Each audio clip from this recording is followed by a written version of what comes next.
많은 분들이 기억하실 겁니다. 2025년 조지아에서 발생한 300명 한국 엔지니어 구금 사건. 미국은 동맹이라 불리던 한국 기술자들을 범죄자 취급하며 쇠사슬로 묶어 세상 앞에 세웠습니다. 그 순간은 단순한 사건이 아니었습니다. 잠자고 있던 한국의 분노, 억눌려 있던 자주정신이 불타오른 기폭제였죠. 서울은 즉시 결단을 내렸습니다. 삼성, SK, 현대가 미국 내 투자를 전면 동결하고 차세대 반도체의 배터리 전기차 생산망을 유럽과 동남아로 이동시키기 시작한 겁니다. 그 순간 워싱턴은 전혀 예상하지 못했습니다. 그동안 한국은 늘 미국의 요구를 들어주는 착한 동맹으로만 비춰졌으니까요. 하지만 현실은 달랐습니다. 단 한 번의 모욕이 한국 사회 전체를 뒤흔들었고 국민들은 이제 미국에 끌려다니지 않겠다는 결집된 의지를 보여줬습니다. 중요한 건 단순히 분노가 아니라 그 분노가 곧바로 행동으로 이어졌다는 사실입니다. 투자 철수, 공장 건설 취소, 심지어 관광 유학 수요까지 대거 빠져나가면서 미국 경제 심장부가 흔들리기 시작했죠. 여기서 흥미로운 지점이 있습니다. 미국은 늘 비자를 무기처럼 휘둘러 왔습니다. 하지만 김민석 국무총리의 발언 비자 없으면 투자도 없다 이 선언은 워싱턴의 핵폭탄과도 같은 충격이었습니다. 한국 기술자 비자가 끊기면 미국의 반도체 AI 산업 자체가 멈춰버린다는 사실을 백악관조차 부정할 수 없었죠. 한때는 워싱턴이 서울에 카드를 쥐고 있었다면 이제는 서울이 생사 버튼을 누르고 있는 셈입니다. 여기서 우리가 더 주목해야 할 부분이 있습니다. 단순히 비자 문제가 아닙니다. 한국이 발을 빼기 시작하자 월가의 자본 흐름까지 변하기 시작했습니다. 블랙록, 골드만삭스 같은 거대 펀드들이 직접 서울을 방문해 투자 기회를 달라고 구걸하는 장면이 벌어진 겁니다. 과거에는 한국이 미국에 가서 투자 유치를 부탁했는데 이제는 정반대가 된 거죠. 이것이야말로 권력의 재편 아닙니까? 동의합니다만 저는 조금 더 근본적인 차원에서 이 문제를 봐야 한다고 생각합니다. 지금의 변화는 단순한 한미 갈등이 아니라 세계 질서의 구조적 전환이라는 겁니다. 예를 들어 삼성은 차세대 반도체 공장을 폴란드에 짓고 있습니다. SK는 베트남에, 현대는 사우디아라비아에 대규모 EV 허브를 설립 중이죠. 이건 단순한 기업의 다변화가 아닙니다. 산업 중심축을 미국에서 제외하는 전략적 선택입니다. 중국, 일본이 감히 하지 못했던 걸 한국이 실행에 옮겼다는 점에서 세계가 충격을 받는 겁니다. 하지만 여기서 질문이 생깁니다. 혹시 이런 강경한 조치가 한국의 부메랑이 되어 돌아올 가능성은 없을까요? 예를 들어 미국이 관세나 군사 동맹 문제로 더 압박한다면? 그 질문이 당연히 나올 수 있죠. 하지만 이미 답은 나와 있습니다. 이재명 대통령이 분명히 선을 그었습니다. 방위비 분담은 최대 3, 5% 이상 늘리지 않겠다고요. 그리고 미국이 주한미군 철수를 협박한다면? 그것은 스스로 동북아에서 영향력을 벌이는 어리석은 선택일 뿐입니다. 미국이 한국을 잃으면 중국 견제의 교두보도 잃게 됩니다. 결국 미국이 한국을 필요로 하는 정도가 한국이 미국을 필요로 하는 정도보다 훨씬 크다는 게 이번 사태로 드러난 겁니다. 바로 그 점이 중요합니다. 사실상 이제는 미국이 한국에게 의존하는 구조로 역전된 것이죠. 기술, 산업, 인적 자원 모두에서 한국은 대체 불가능한 위치를 확보했습니다. 일본은 여전히 내부 정치 혼란으로 발목이 잡혀 있고 중국은 첨단 반도체에서 제재로 막혀 있습니다. 러시아는 에너지의 치중에 다각화가 어렵습니다. 결국 글로벌 기술 질서에서 유일하게 게임 체인저가 될 수 있는 국가는 한국뿐입니다. 게다가 국민 여론도 무시할 수 없습니다. 최근 조사에 따르면 60% 이상의 한국인이 더 이상 미국을 신뢰할 수 있는 동맹으로 보지 않는다고 합니다. 이는 단순한 감정적 반발이 아니라 미래의 외교의 산업 전략에 결정적 영향을 미칠 흐름입니다.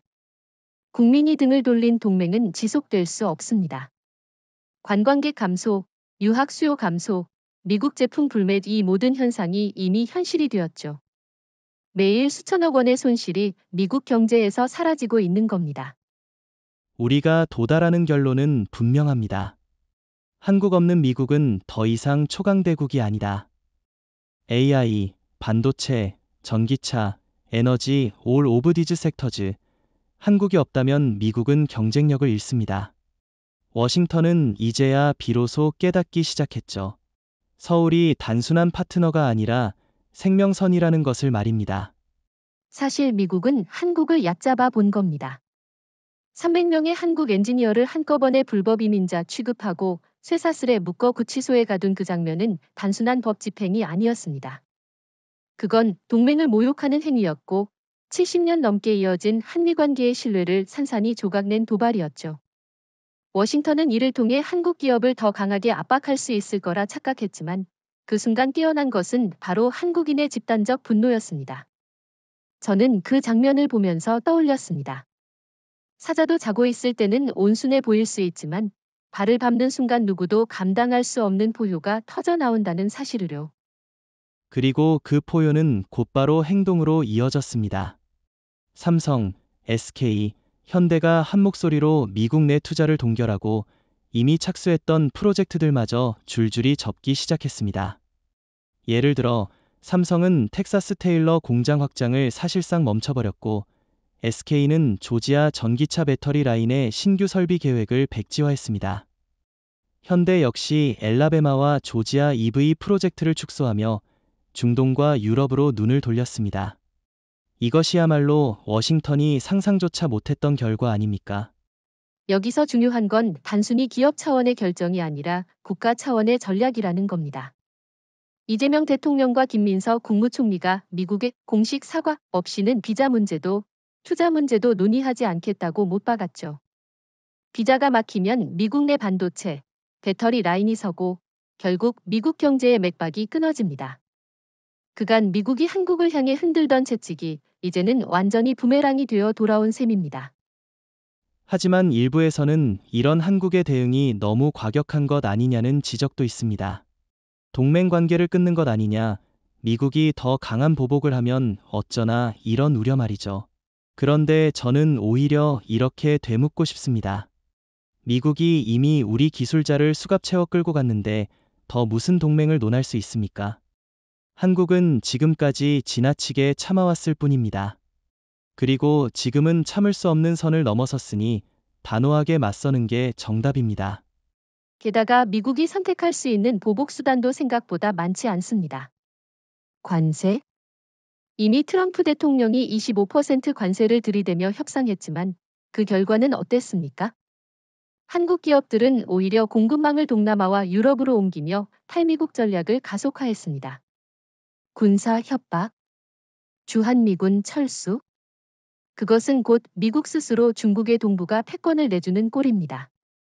그러니 결국 미국은 허세만 부릴 뿐 실제로는 한국을 잃을 수 없다는 사실을 누구보다 잘 알고 있는 거죠. 여기서 한 가지 더 짚어야 할 부분이 있습니다. 바로 여론입니다.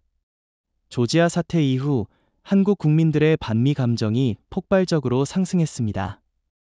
특히 40에서 70대 세대는 동맹의 역사를 직접 경험한 사람들이기에 이번 사건을 배신으로 받아들였습니다. 동맹이라더니 결국 한국인을 죄수 취급하나 라는 분노가 정치권과 기업 모두에 강력한 압박으로 작용했습니다. 결국 정부와 기업이 단호하게 대응할 수 있었던 배경에는 국민적 지지가 있었던 겁니다. 그리고 이 여론은 단순한 감정적 분노를 넘어 새로운 질서를 요구하는 목소리로 발전하고 있습니다. 이제는 미국에 기대지 않고도 충분히 자립할 수 있다는 자신감이죠. 한국은 이미 반도체, 배터리, 조선, 방산 등 거의 모든 전략 산업에서 세계 최정상급 경쟁력을 갖추고 있습니다. 일본은 뒤처졌고 중국은 제재에 막혀 있고 러시아는 에너지에만 의존하고 있습니다. 결국 글로벌 기술 질서를 다시 짜는 건 한국뿐이라는 확신이 커지고 있는 겁니다. 바로 그래서 저는 이번 조지아 사태를 이렇게 정의합니다. 미국이 의도치 않게 한국의 시대를 열어버린 사건, 워싱턴은 한국을 무릎 꿇리려 했지만 결과적으로는 한국이 미국을 압박하는 카드를 쥐게 만든 셈입니다. 역사의 아이러니가 아닐까요? 아이러니이자 새로운 시대의 출발점입니다. 이제 한국은 더 이상 미국의 그늘 아래 있지 않습니다. 오히려 미국이 한국의 결정을 두려워해야 하는 위치에 올랐습니다. 그리고 그 시작은 바로 조지아에서의 뺨한대였다는 사실을 잊어서는 안 됩니다. 워싱턴은 언제든지 엔지니어와 연구자의 출입을 막음으로써 한국 기업의 글로벌 진출을 흔들 수 있다고 믿어왔죠. 하지만 김민서 국무총리의 선언 비자 없으면 투자도 없다는 그 질서를 완전히 뒤집었습니다. 비자가 막히면 누가 손해입니까? 미국 반도체 공장이 멈추고 AI 연구소가 인력을 잃으며 EV 생산 라인이 설계 단계에서 멈추는 건 결국 미국입니다. 이제 워싱턴은 한국의 한마디에 심장이 조여 오는 상황에 직면한 겁니다. 특히 삼성, SK, 현대 같은 대기업들은 단순히 자본만 들여온 게 아닙니다.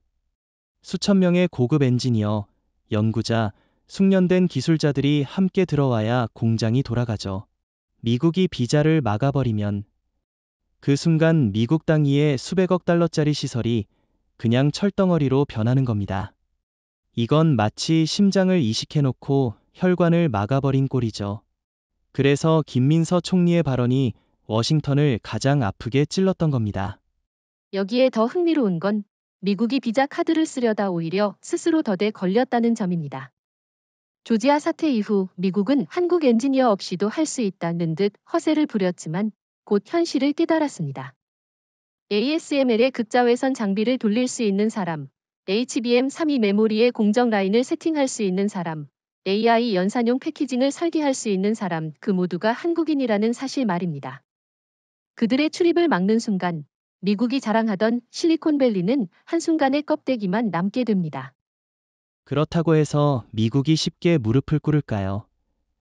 저는 그렇지 않다고 봅니다. 트럼프 대통령은 특유의 고집으로 한국이 필요 없다는 식의 발언을 계속할 겁니다. 하지만 문제는 정치적 발언과 산업적 현실이 다르다는 겁니다. 월가가 벌써 패닉에 빠진 게 증거입니다. 투자자들은 연일 한국 엔지니어 비자 발급 재개 여부를 묻고 있고 나스닥 기술주는 불안정하게 요동치고 있습니다. 트럼프가 아무리 큰 소리를 쳐도 결국 시장은 거짓말을 하지 않죠. 저도 동의합니다. 실제로 최근 블룸버그 보고서에 따르면 한국 기술자 비자가 정상화되지 않을 경우 미국 내 반도체 생산량은 40% 가까이 줄어들 거라고 합니다. 인텔조차 내부 문건에서 삼성과 SK의 협조 없이는 첨단 공정에서 살아남을 수 없다고 인정했죠. 그야말로 한국이 비자 문제 하나로 미국의 운명을 쥐고 흔드는 형국입니다. 과거 미국이 한국을 시험하려던 그 카드가 이제는 한국이 휘두르는 무기로 바뀐 겁니다. 여기서 또 하나 흥미로운 건 일본과 중국의 반응입니다. 일본은 잽싸게 우리 엔지니어를 활용하라는 제안을 했지만 삼성이나 SK가 일본 기술자에게 맡길까요? 기술력 격차가 너무 커서 대체가 불가능합니다. 중국은 더 우스꽝스럽습니다.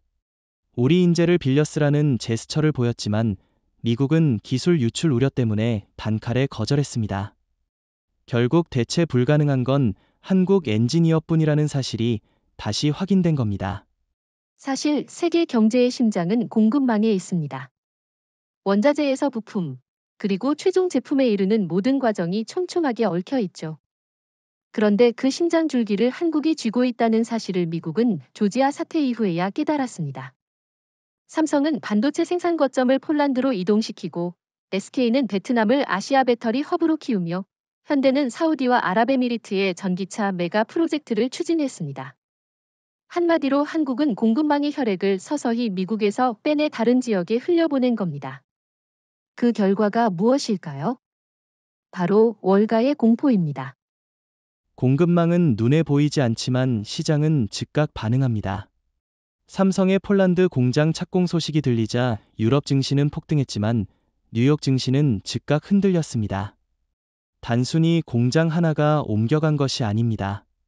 그 공장에서 생산될 반도체가 유럽 자동차, AI, 에너지 산업을 먹여 살리게 되고 미국은 공급망에서 밀려나게 된다는 시그널이었죠.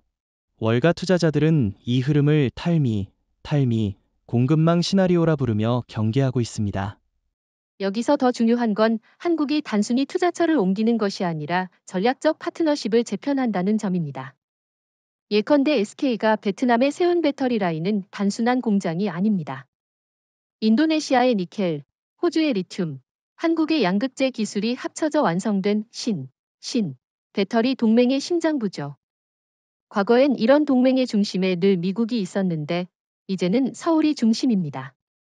미국은 이 흐름에 참여조차 하지 못하고 있습니다. 그렇다고 미국이 가만히 있을까요?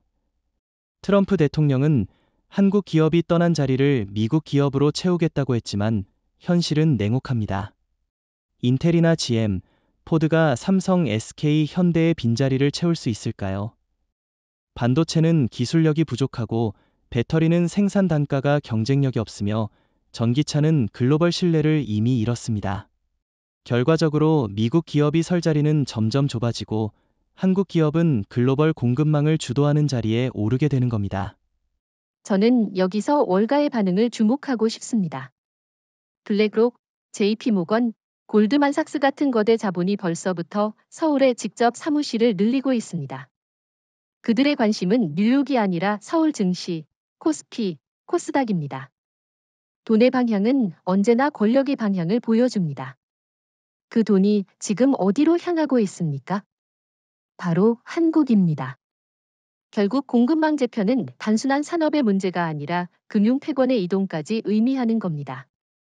여기서 흥미로운 건 일본과 중국의 처지입니다. 일본은 여전히 반도체 장비에서 제한적 역할만 할 뿐 글로벌 공급망의 중심축이 될 수는 없습니다. 아베노믹스 이후 축적된 구조적 한계가 발목을 잡고 있죠. 중국은 더 말할 것도 없습니다. 미국의 제재로 첨단 반도체는 막혔고 에너지 의존도는 심화되고 있습니다. 이런 상황에서 한국이 미국에서 손을 떼고 유럽, 동남아, 중동으로 연결망을 확장한다는 건 사실상 제2의 브렉시트급 충격이라고 봐야 합니다. 지난 수십 년간 미국은 늘 주한미군 카드를 쥐고 흔들었습니다. 방위비 분담금을 올려라, 아니면 미군을 철수하겠다. 워싱턴은 이 카드가 한국을 제압하는 최후의 무기라고 믿어왔죠. 하지만 이번 사태에서 드러난 진실은 정반대였습니다. 한국이 없으면 미국은 동북아에서 중국을 견제할 수 없습니다. 반대로 한국은 이제 자력으로 방어 체계를 구축할 수 있는 수준에 올랐습니다. 천궁3, L3, 현무6, K 핵추진 잠수함 같은 전략 자산들이 그 증거죠. 미국은 방위비를 올리라는 협박을 반복하지만 이재명 대통령은 증액은 최대 3, 5%까지라고 못 박았습니다. 이는 단순한 숫자가 아닙니다. 한국이 더 이상 미국의 요구를 무조건 수용하지 않겠다는 선언입니다. 게다가 주한미군 철수를 실제로 실행한다면 누가 손해일까요? 한국은 자주 국방을 강화할 기회로 삼겠지만 미국은 인도-태평양 전략의 핵심 거점을 잃는 겁니다. 중국을 견제할 카드가 사라지고 일본 단독으로는 균형을 맞출 수 없습니다. 여기서 흥미로운 건 비자 문제와 방위 문제의 맞교환입니다. 워싱턴은 여전히 주둔 비용을 들먹이지만 서울은 이렇게 맞받아칩니다. 비자 없으면 우리 기술자도 없다. 기술자가 없으면 미국 산업도 없다. 이건 명확한 거래 구조입니다. 과거 미국이 군사력으로 한국을 압박했다면 이제는 한국이 비자로 미국을 압박하는 상황이 된 겁니다. 말 그대로 칼자루가 바뀐 겁니다. 그런데 여기서 논쟁의 여지가 있습니다. 혹시 한국이 미국을 너무 몰아붙이는 건 아닐까요? 만약 트럼프 대통령이 강경하게 반발해 그렇다면 미군을 전부 철수하겠다는 극단적 선택을 한다면 단기적으로 한국 안보가 흔들릴 수 있지 않겠습니까? 좋은 질문입니다. 하지만 현실적으로 가능성이 낮습니다. 주한미군 철수는 곧 미국의 세계 전략 자체를 붕괴시키는 선택입니다. 중국과 러시아가 즉각 동북아에서 공세를 강화할 테고 일본마저 불안해질 겁니다. 워싱턴이 스스로 목을 조르는 선택을 할까요? 게다가 한국은 이미 독자적인 방공망, 해군력, 그리고 전술핵 개발 역량까지 확보하고 있습니다. 오히려 미군이 철수하면 한국은 군사적 독립을 공식화하는 명분을 얻게 되겠죠. 저도 결국은 동의합니다. 특히 천궁 새 개발이 상징적입니다. 이 무기는 한국형 미사일 방어 체계의 중추가 될 뿐 아니라 미군의 패트리엇이나 사드보다 빠른 속도로 배치될 겁니다. 더 이상 한국이 미국산 무기에 의존할 필요가 없다는 뜻이죠. 결국 미군 주둔 여부는 한국이 아니라 미국의 문제로 전환됐습니다. 미국이 철수하면 그들의 전략이 붕괴하고 한국은 오히려 자립을 가속화하게 됩니다. 그렇습니다.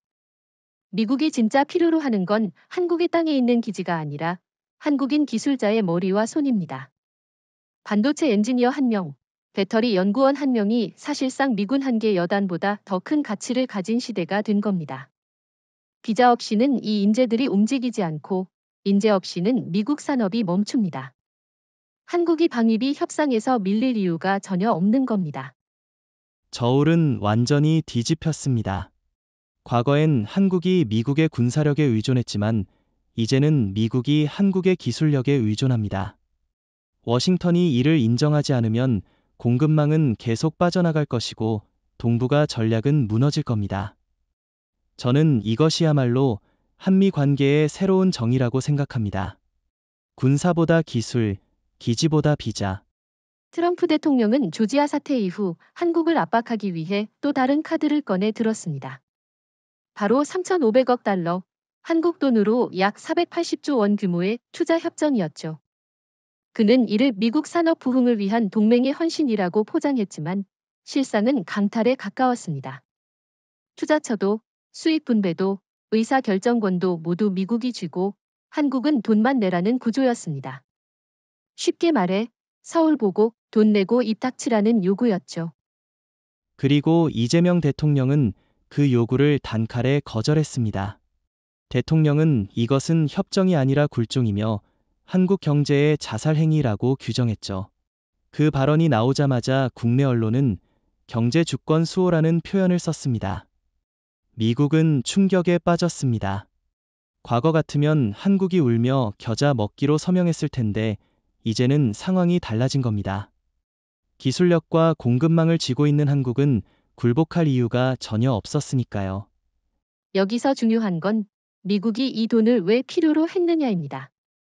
미국 산업은 지금 속부터 썩고 있습니다. 반도체는 경쟁력을 잃었고 배터리는 단가 경쟁에서 한국이 중국에 밀리고 전기차는 품질 논란으로 신뢰를 잃었습니다. 그래서 3,500억 달러는 미국이 한국의 자본으로 자기 산업을 연명하려는 시도였던 겁니다. 하지만 서울은 냉정했습니다. 우리는 구호기금이 아니다. 우리 돈은 우리 미래를 위해 쓰겠다. 이 말이 워싱턴에 날아간 회심의 펀치였죠. 그런데 혹자는 이렇게 묻습니다. 그래도 미국과 정면으로 충돌하는 게 한국에 위험하지 않겠느냐?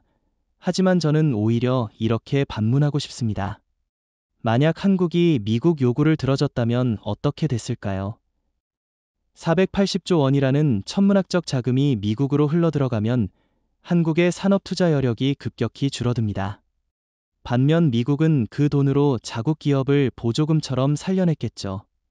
즉 한국이 스스로 미래의 성장 동력을 포기하는 꼴이었을 겁니다.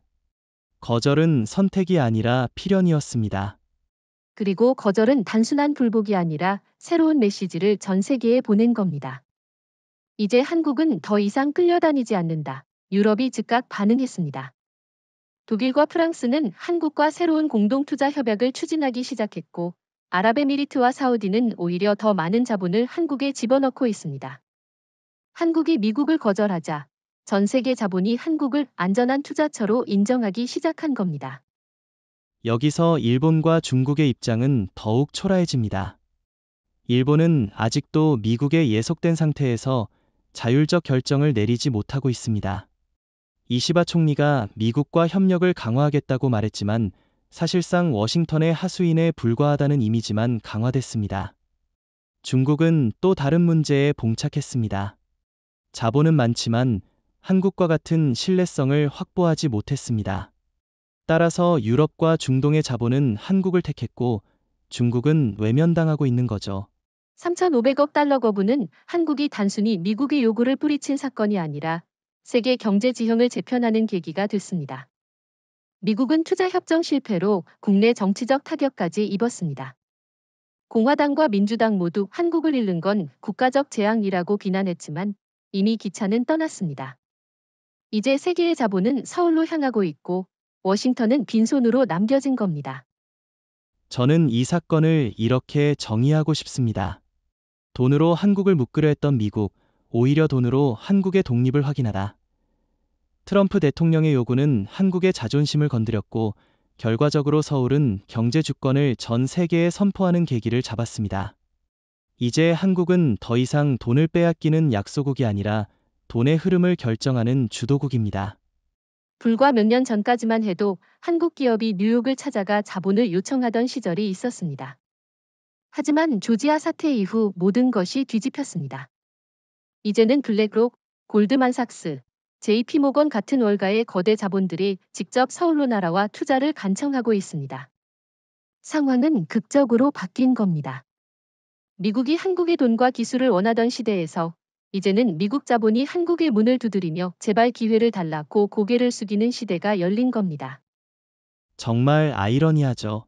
트럼프 대통령은 한국에 3,500억 달러를 내라고 요구했지만 거절당했습니다.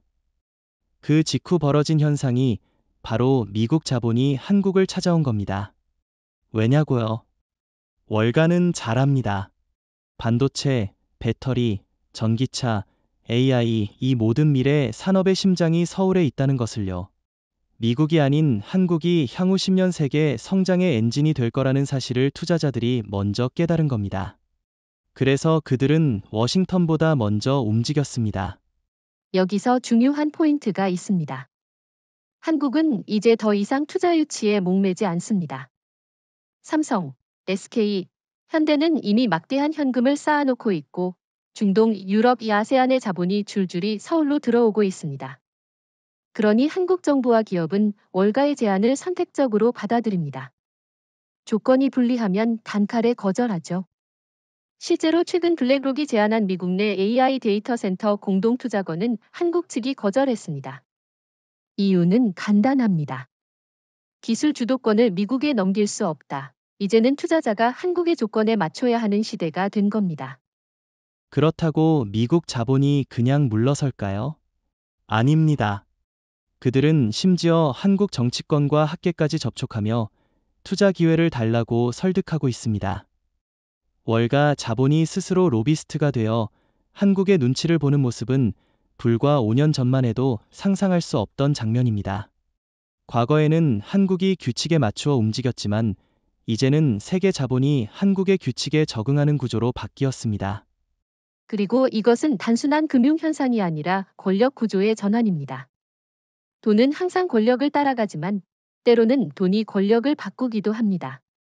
월가가 한국에 몰려온다는 것은 곧 정치, 외교의 무게추도 서울로 기울고 있다는 뜻입니다.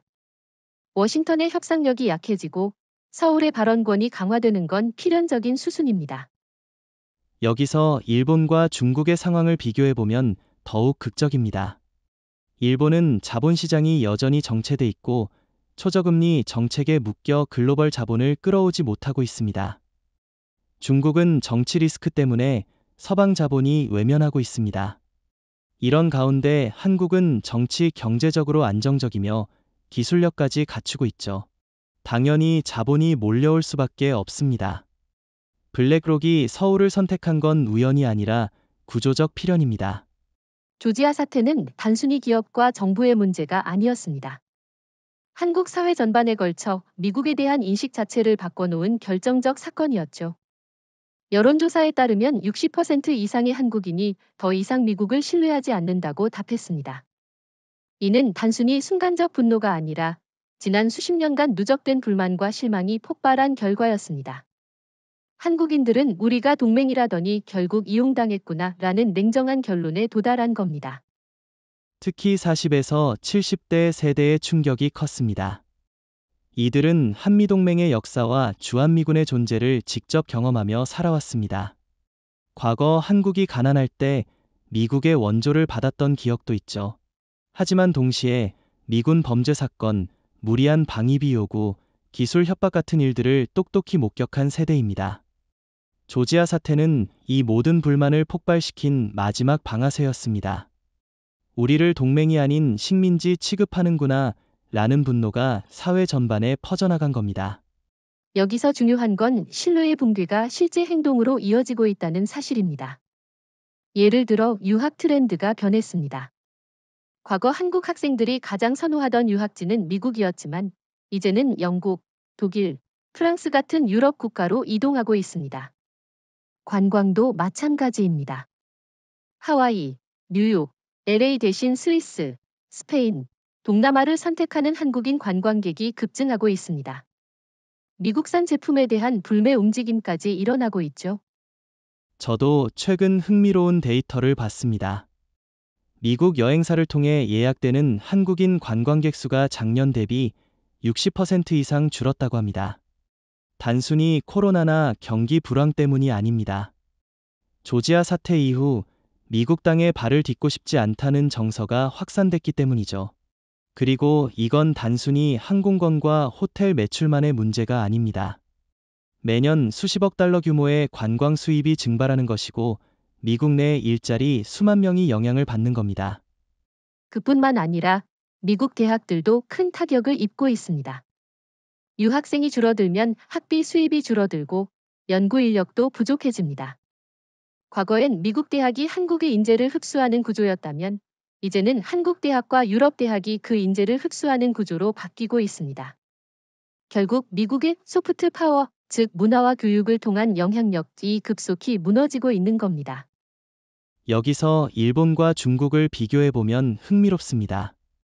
일본은 여전히 미국에 무조건적인 충성을 바치며 자국민에게 미국과의 동맹이 절대적이라는 메시지를 주입합니다.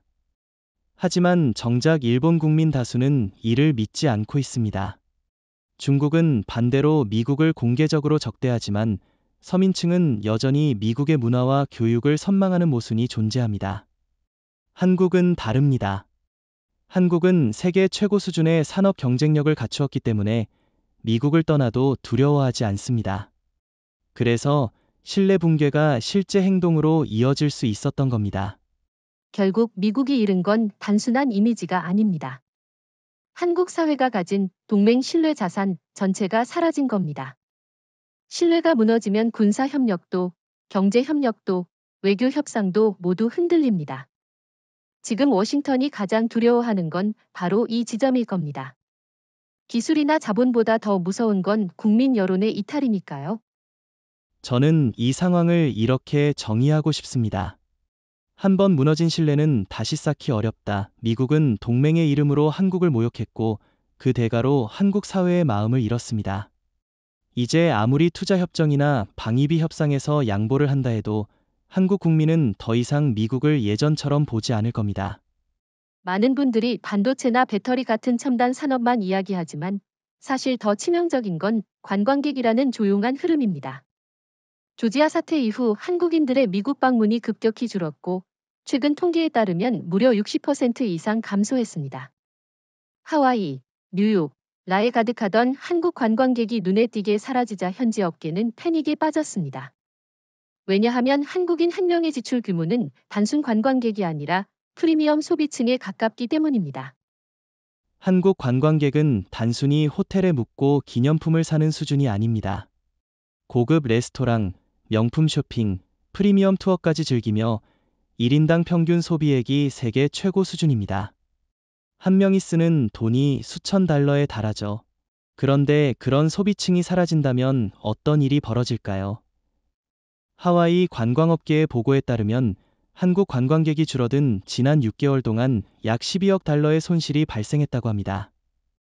이것은 단순한 수치가 아니라 현지 일자리 수만 개가 사라진 것을 의미합니다. 게다가 관광은 눈에 보이지 않는 파급력이 큽니다.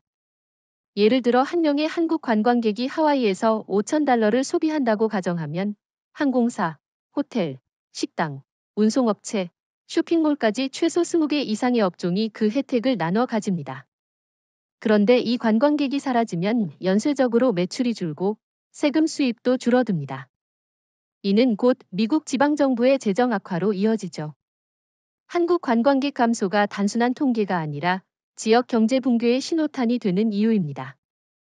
저는 이 현상을 보면서 미국의 오만이 얼마나 큰 대가를 치르는지 새삼 느낍니다. 미국은 기술과 군사만 중시하며 관광이나 교육 같은 소프트 파워의 중요성을 과소평가해왔습니다. 하지만 지금 보십시오. 조지아에서 한국인을 모욕한 그 사건 하나로 인해 관광객 수십만 명이 사라지고 매일 수백만 달러가 증발하고 있습니다. 이건 총칼이나 미사일이 아니라 지갑과 발걸음으로 가해지는 보복입니다. 그리고 이건 단순히 일시적 현상이 아닙니다. 이미 한국인들의 여행 목적지가 구조적으로 바뀌고 있습니다. 유럽, 동남아, 중동이 새로운 선택지가 되었죠. 파리, 두바이, 방콕 같은 도시가 한국인 관광객으로 붐비고 있습니다. 이런 변화는 쉽게 되돌아가지 않습니다. 한번 신뢰가 무너지면 관광객은 다시 돌아오지 않는 법입니다. 미국 관광업계는 앞으로도 장기간 이 타격을 감당해야 할 겁니다. 여기에 교육 분야까지 겹치면 충격은 더 커집니다. 유학과 관광은 밀접하게 연결돼 있습니다. 가족이 유학 중인 자녀를 방문하며 관광을 하는 경우가 많기 때문입니다. 그런데 한국인 유학생이 줄어들면 관광 수요까지 함께 감소합니다. 이것이야말로 도미노 붕괴입니다.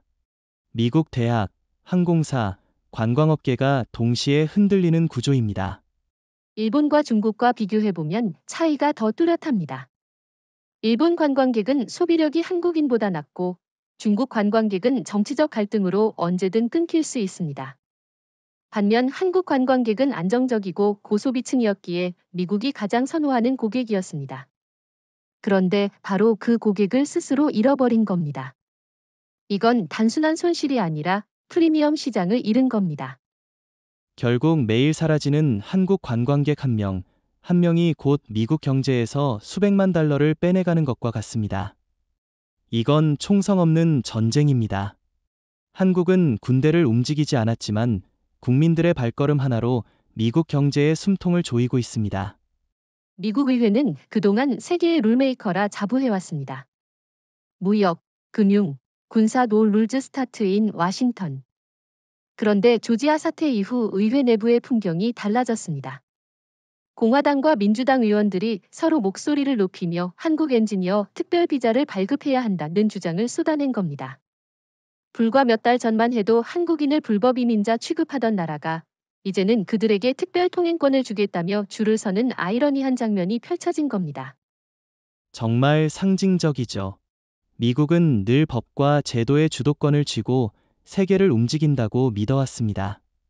그런데 지금은 반대로 한국이 법을 움직이게 만들고 있습니다.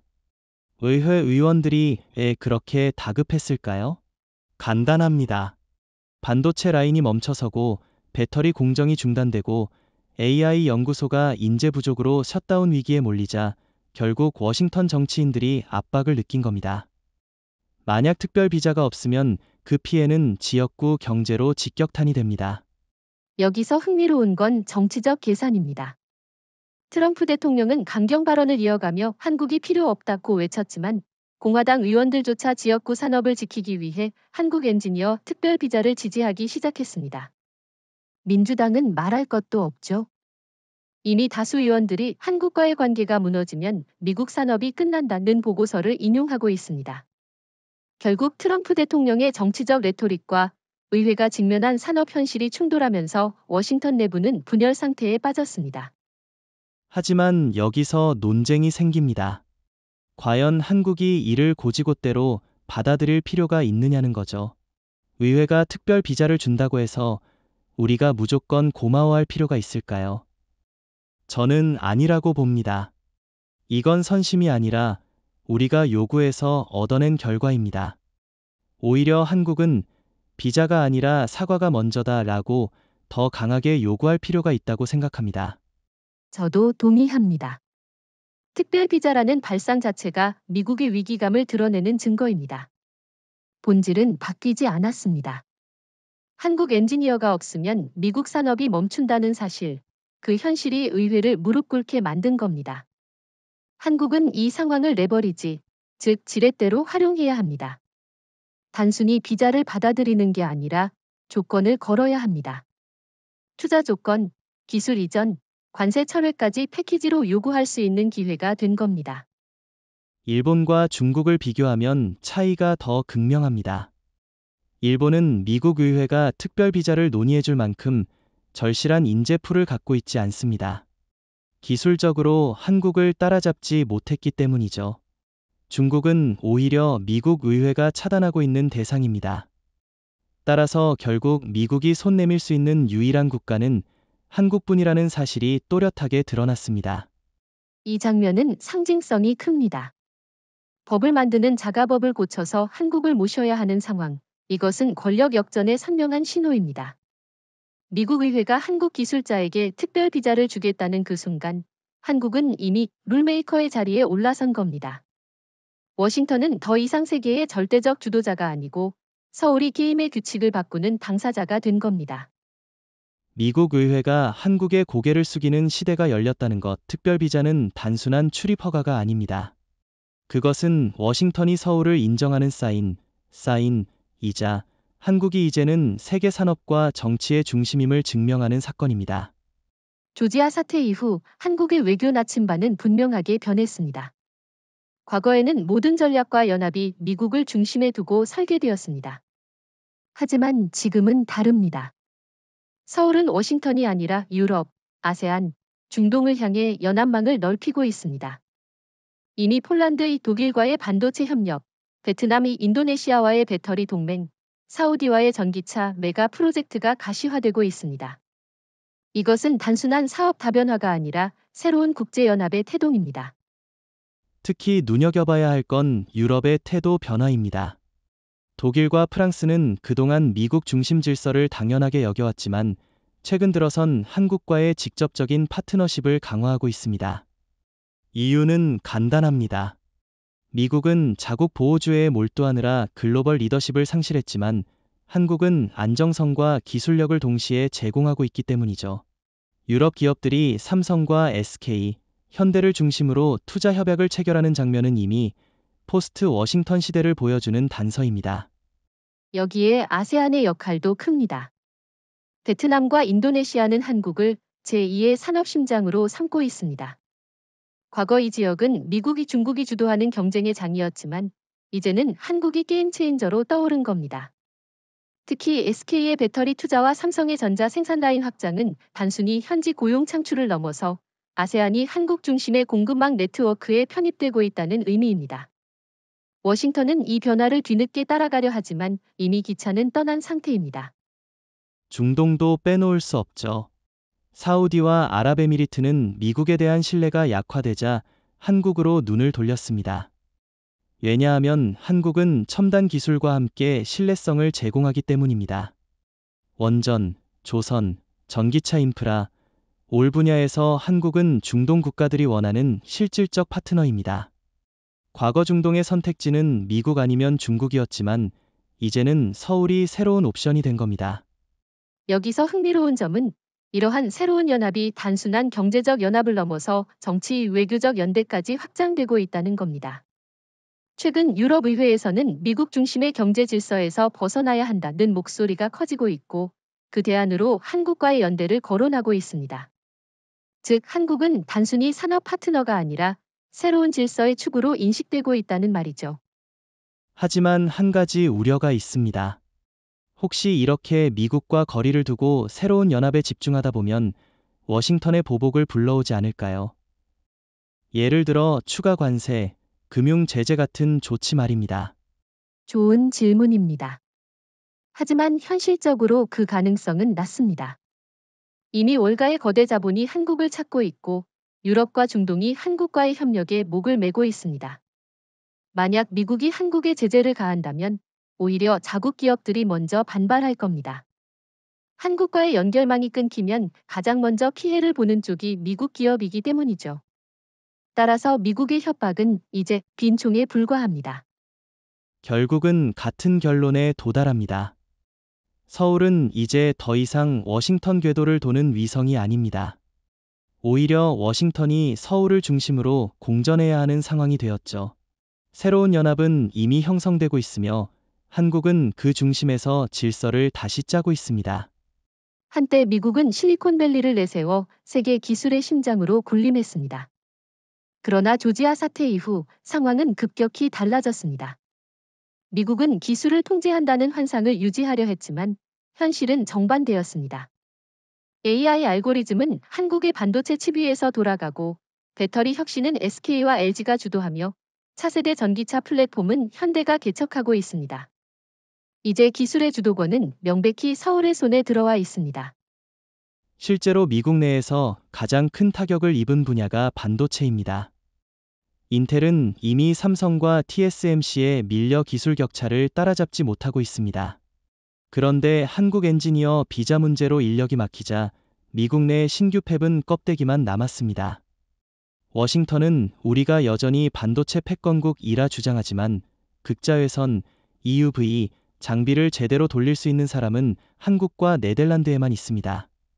결국 반도체의 심장은 서울이 쥐고 있는 겁니다. 배터리 분야는 더 극적입니다. SK와 LG, 삼성 SDI가 전 세계 시장의 절반 가까이를 장악하고 있습니다. 미국의 GM이나 포드가 전기차를 출시해도 배터리를 한국 기업에 의존해야 생산이 가능합니다. 최근 포드가 한국과의 협력 지연으로 출시 일정을 1년 이상 미룬 사건은 단순한 해프닝이 아닙니다. 미국 자동차 산업 전체가 한국의 배터리 기술 없이는 숨조차 쉴 수 없다는 증거입니다. AI 역시 마찬가지입니다. 미국이 AI 소프트웨어를 선도한다는 점은 인정해야 하지만 그 연산을 뒷받침하는 건 한국의 HBM 메모리와 첨단 패키징 기술입니다. 엔비디아 GPU가 아무리 뛰어나도 SK하이닉스의 HBM32가 없으면 작동할 수 없습니다. 즉 AI 시대의 심장 박동은 한국이 쥐고 있는 셈입니다. 그런데도 미국은 여전히 자신들이 세계를 지배한다고 착각합니다. 하지만 기업 현장에 있는 사람들은 다 압니다. 진짜 키는 서울이 쥐고 있다는 거려. 여기서 일본과 중국을 비교해 봅시다. 일본은 여전히 소재와 장비 일부에서 역할을 하지만 독자적 시스템을 갖추지 못했습니다. 아베노믹스의 유산과 기술 인재 부족으로 스스로를 되살리지 못하는 상황이죠. 중국은 더 심각합니다. 미국의 제재로 첨단 반도체에 접근조차 못하고 있습니다. 반면 한국은 제재를 받는 쪽이 아니라 오히려 제재를 설계하는 미국을 흔들고 있습니다. 미국이 한국 기술자 없이는 자국 공장을 돌리지 못하는 현실이 그 증거입니다. 그렇다면 질문이 생깁니다. 미국은 이 상황을 되돌릴 수 있을까? 제 생각은 불가능하다는 겁니다. 기술 패권은 단순히 돈이나 의지로 되는 게 아니라 수십 년간 축적된 인재풀과 경험의 결과입니다. 한국은 이미 그 기반을 갖추었고 유럽과 중동, 아세안과의 협력을 통해 더 확장하고 있습니다. 반면 미국은 보호무역과 자국 우선주의로 오히려 스스로를 고립시키고 있습니다. 정확합니다. 그래서 저는 이렇게 표현하고 싶습니다. 기술의 열쇠는 이제 워싱턴이 아니라 서울에 있다. 미국은 여전히 세계 경찰을 자처하지만 기술 경찰은 이미 자격을 잃었습니다. 이제 글로벌 공급망에서 서울 승인 도장 없이는 아무것도 진행되지 않습니다. 결국 미국이 잃은 건 단순한 기술력이 아닙니다. 세계 산업을 통제할 수 있는 권력 자체를 잃은 겁니다. 반도체, 배터리, AI 이 세 가지가 21세기 산업의 삼각축인데 모두 한국의 손에 들어가 있습니다. 미국은 이제 한국을 설득해야 하는 처지로 전락했고 일본과 중국은 이미 대체 불가능한 차이를 실감하고 있습니다. 워싱턴은 오랫동안 미국에는 수많은 동맹이 있고 필요하면 언제든 대체 가능하다는 자신감을 드러냈습니다. 그러나 조지아 사태와 그 후 폭풍은 이 허상을 무너뜨렸습니다. 대간과는 이제야 깨닫기 시작했습니다. 일본은 기술적으로 뒤처지고 중국은 명백한 경쟁자이며 유럽은 자국 보호주의에 묶여 있습니다. 결국 없어서는 안 되는 동맹은 오직 한국뿐이라는 사실을요. 미국이 이 사실을 깨달은 순간은 여러 차례 있었습니다. 첫째는 반도체 공장이 멈춰 섰을 때였습니다. 한국 엔지니어들이 비자 문제로 입국하지 않자 수십억 달러가 들어간 미국 내 팹이 가동을 멈췄습니다. 둘째는 배터리 공급망 위기였습니다. SK와 LG가 프로젝트를 축소하자 GM과 포드의 전기차 계획이 줄줄이 지연됐습니다. 셋째는 AI 분야였습니다. SK하이닉스의 HBM3이 공급이 흔들리자 엔비디아조차 직접 한국에 대표단을 보내 협조를 구해야 했습니다. 이런 사례들이 쌓이면서 백악관은 결국 대체 불가한 파트너는 한국이라는 현실을 인정할 수밖에 없었습니다. 여기서 중요한 건 백악관 내부 분위기입니다. 트럼프 대통령은 여전히 강경 발언을 이어가고 있지만 국가안보회의, NSC와 경제자문위원회 내부 보고서는 명확합니다. 한국 없이는 중국을 견제할 수 없다. 한국 없이는 미국의 산업 전략이 무너진다. 이런 보고서가 연일 올라오면서 백악관 고위 참모들 사이에서도 기류가 바뀌고 있습니다. 압박에서 설득으로, 요구에서 협력으로 톤이 전환되고 있는 겁니다. 일본과 비교하면 더 분명합니다. 일본은 여전히 미국에 충성하며 방위비와 군사 협력을 확대하고 있지만 정작 기술적 기여는 제한적입니다. 반도체, 배터리, AI 모든 분야에서 일본은 과거의 영광만 남았을 뿐 지금은 한국을 따라잡을 수 없습니다. 백악관도 이를 압니다. 그래서 아무리 일본이 충성심을 보이더라도 실제 산업 전략에서 미국이 의존할 수 있는 건 한국뿐입니다. 중국도 마찬가지입니다. 중국은 오히려 미국의 최대 경쟁자입니다. 기술 유출, 군사 위협, 경제 블록화 도올 오브 디즈 메이크 차이나 A 라이벨, not A 파트너. 그렇다면 결국 남는 선택지는 누구입니까? 바로 한국입니다. 한국은 민주주의 체제를 갖추고 미국과의 가치 동맹도 유지하면서 동시에 세계 최강의 기술력까지 보유하고 있습니다. 백악관이 결국 고개를 숙일 수밖에 없는 이유가 여기에 있습니다. 하지만 저는 한 가지 의문을 제기하고 싶습니다. 백악관이 정말 진심으로 한국을 대체 불가 동맹으로 인정했을까? 아니면 단순히 위기 상황에서 임시로 내뱉는 발언일까요? 좋은 지적입니다. 물론 워싱턴의 본심은 늘 자국 우선주의에 있습니다. 그러나 중요한 건 그들이 원하든 원하지 않든 현실이 강제로 인식하게 만들었다는 겁니다. 지금 이 순간에도 미국 산업은 한국 공급망에 목숨줄을 걸고 있습니다. 백악관이 한국을 대체 불가 동맹으로 인정하지 않는다면 미국 경제와 안보는 하루아침에 무너질 겁니다. 결국 진심이든 아니든 그들이 입으로 한국이 인디스펜서블 파트너라고 말하는 순간 한국은 이미 그 지위를 획득한 겁니다. 그렇군요. 결국 이건 선택의 문제가 아니라 필연의 문제라는 말씀이군요. 백악관이 깨달았든 억지로 인정했든 한국은 이미 대체 불가 동맹의 자리에 올랐습니다. 이제 중요한 건 우리가 이 지위를 어떻게 활용하느냐겠죠. 지금까지의 사태는 단순한 외교 갈등이 아니라 구조적 전환의 전주곡이었습니다. 만약 한국이 끝내 미국에서 발을 뺀다면, 즉 비자 발급 중단, 투자 동결, 공급망 철수까지 완전히 실행한다면 미국은 어떤 미래를 맞이하게 될까요? 그 답은 충격적이지만 분명합니다. 미국 산업은 멈추고 세계 패권은 붕괴하며 슈퍼파워 미국이라는 환상은 역사책 속으로 사라지게 될 겁니다. 첫 번째로 멈추는 건 전기차 산업일 겁니다. GM과 포드, 테슬라까지 한국 배터리 없이 한 대도 제대로 생산할 수 없습니다. 만약 SK, LG, 삼성 SDI가 완전히 미국을 떠난다면 수천억 달러가 들어간 EV 생산 라인이 하루아침에 고철더미로 변합니다. 워싱턴이 아무리 보조금을 퍼부어도 배터리 셀과 기술 인력이 없으면 의미가 없습니다. 결과적으로 미국은 전기차 시장에서 유럽과 중국에 완전히 밀리게 되겠죠. 두 번째는 반도체입니다. 미국은 한국과의 협력이 끊어지면 첨단 반도체 자체를 생산할 수 없습니다. 인텔이 뒤늦게 투자하고 있지만 EUV 장비를 돌릴 수 있는 인재는 대부분 한국과 네덜란드에 있습니다. 한국 엔지니어가 입국하지 않는 순간 미국 내 팹은 사실상 멈춰섭니다. 그 여파는 단순히 IT 기업이 아니라 국방, 우주, AI 산업 전체로 확산됩니다. 결국 미국은 군사력의 핵심도 흔들리게 됩니다. 세 번째는 AI입니다. 지금 미국은 오픈AI, 구글, 메타 같은 거대 기업을 자랑하지만 그들의 서버와 데이터 센터는 한국산 HBM 메모리와 패키징 기술에 의존합니다.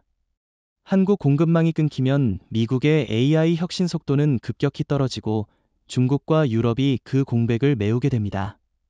세계 AI 경쟁에서 미국은 선두가 아니라 추격자가 될 가능성이 큽니다. 네 번째는 금융 충격입니다. 이미 월가 자본이 서울로 몰려오고 있습니다. 만약 한국이 미국을 배제한 새로운 금융블록 유럽, 중동, 아세안과의 협력을 본격화한다면 달러의 지위는 크게 흔들릴 겁니다. 원화와 유로, 심지어 중동의 석유 디나르가 새로운 축으로 떠오르고 달러는 더 이상 절대적 기축통화가 아닐 수도 있습니다. 2026년은 달러 패권이 흔들리는 첫 해로 기록될 가능성이 높습니다. 다섯 번째는 군사 전략의 붕괴입니다. 주한미군이 철수하거나 한국이 더 이상 미국의 지휘를 받지 않는다면 인도 태평양 전략 자체가 무너집니다. 일본은 단독으로 중국을 견제할 능력이 없고 대만은 에너지 위기와 군사적 압박에 취약합니다. 결국 미국은 동북아에서 발을 빼야 하고 이는 곧 글로벌 패권의 해체로 이어집니다. 이쯤 되면 질문이 생깁니다.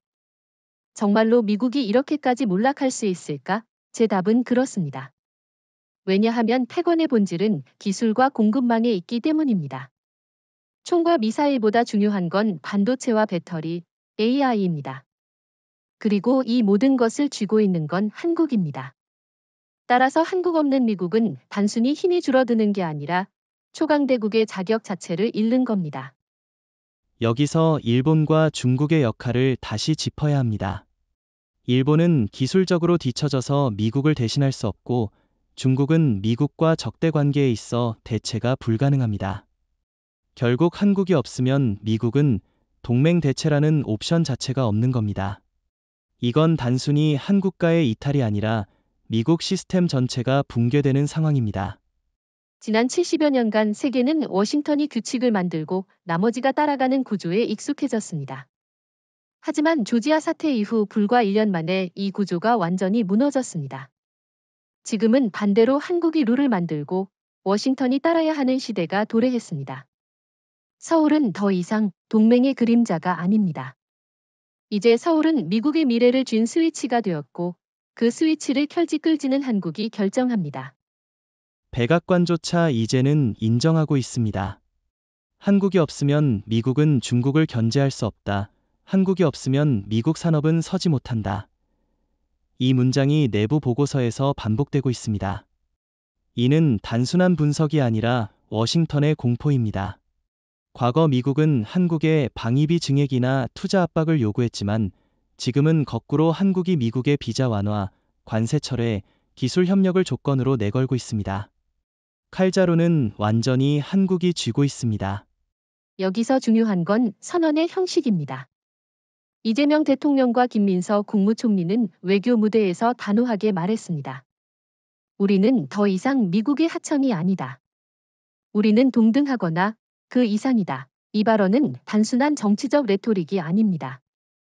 실제로 삼성의 이나노 반도체, SK의 차세대 배터리, 현대의 수소의 전기차, 한화의 방산 기술 롤 오브 디즈는 세계 최정 상급입니다. 한국은 말만이 아니라 행동으로 권력의 주체를 입증하고 있는 겁니다. 일본과 중국을 보면 더욱 극명합니다. 일본은 여전히 워싱턴에 충실한 부속국으로 남아 있습니다. 이시바 총리가 아무리 미국의 충성을 맹세해도 미국이 일본을 대체 불가 동맹으로 인정하지는 않습니다. 기술력이 부족하니까요. 중국은 명백한 경쟁자라서 협력의 대상이 될 수 없습니다. 결국 한국만이 미국을 살릴 수 있는 열쇠입니다. 이것이야말로 권력 역전의 가장 분명한 증거입니다. 그리고 국민도 변했습니다. 과거 한국 국민은 미국 없이는 안 된다는 불안감을 안고 살았지만 이제는 미국이 한국 없이는 안 된다는 자신감을 공유하고 있습니다. 유학, 관광, 소비 도울 필즈즈에서 미국을 외면하는 선택을 하고 있습니다. 이는 단순한 정치 이벤트가 아니라 사회적 흐름입니다. 한국 사회 전체가 우리가 선택권을 쥐고 있다는 사실을 몸으로 느끼고 있습니다. 결국 남은 질문은 이것입니다. 한국은 이 권력을 어떻게 사용할 것인가? 단순히 미국을 압박하는 도구로만 쓸까요? 아니면 새로운 세계 질서를 주도하는 초석으로 삼을까요? 저는 후자라고 생각합니다. 한국은 이제 유럽, 중동, 아세안과 새로운 다극적 연합을 만들고 있습니다. 워싱턴이 아니라 서울이 글로벌 공급망의 중심이 되고 기술 표준을 설계하는 자리에 오르고 있습니다. 이는 단순한 동맹 재편이 아니라 문명의 패러다임 전환입니다. 저도 동의합니다. 그래서 이 시대를 정의하는 말은 간단합니다. 우리가 당신들의 운명을 결정한다. 더 이상 워싱턴이 세계의 심판자가 아닙니다. 서울이 결정하는 대로 미국의 산업이 살고 죽으며 세계 경제가 움직입니다. 20세기에는 미국이 세계의 규칙을 만들었다면 21세기에는 한국이 미국의 운명을 결정합니다. 이것이 바로 새로운 권력 선언입니다.